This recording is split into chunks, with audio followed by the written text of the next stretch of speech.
Kimberley Martin, ESPN's Get Up, on Shedeur Sanders and his chances of landing the starting quarterback job with the Browns.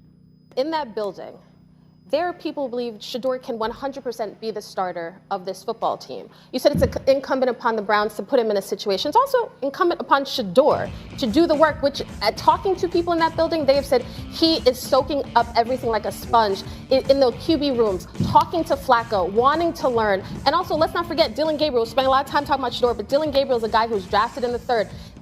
One source said to me, he is everything you want in a quarterback. He's just small. If he were a little taller, a lot of people would be looking at Dillon Gabriel a little differently. At least that's how they feel in their building.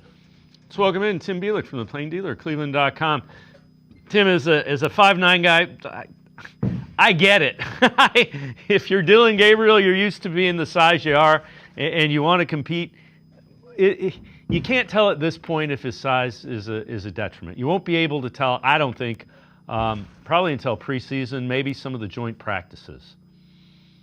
Yeah, that's really going to be the first gauge of it. You know, maybe even as soon as when we see the pads come on at practice, that might be the first time you can really look at it and get a gauge for, you know, what kind of size limitations that a guy like Dillon Gabriel could have. I mean, Kevin Stefanski basically said, I think the Browns basically said, you know, when they drafted him that the size didn't show up on film. And in a lot of ways you could see that based on the way he plays. But, you know, the NFL is just a different animal, obviously. And you know, there's so much of a bigger challenge on those shorter quarterbacks with Dillon Gabriel. And going back to what, you know, Kimberley Martin was saying about Shedeur, it seems like he's done and said all the right things ever since he got drafted. I felt like, you know, I personally believe that he's got first round talent, no question about it. But him starting, I wouldn't be stunned if he starts at some point this season. I just don't think it's going to be week one, just because when you look at the schedule that the Browns have this season, when you can make an argument that going to Pittsburgh is one of the easiest games in that 6-game schedule, I mean, that tells you just what kind of gauntlet it is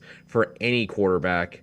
And you can 100% understand the reasoning with the veteran winning there. That would, I don't know if that would handicap the competition more towards the veterans, just the start of the season, but it certainly doesn't help Shedeur's case to win the starting job if he plays well enough over these next couple of months.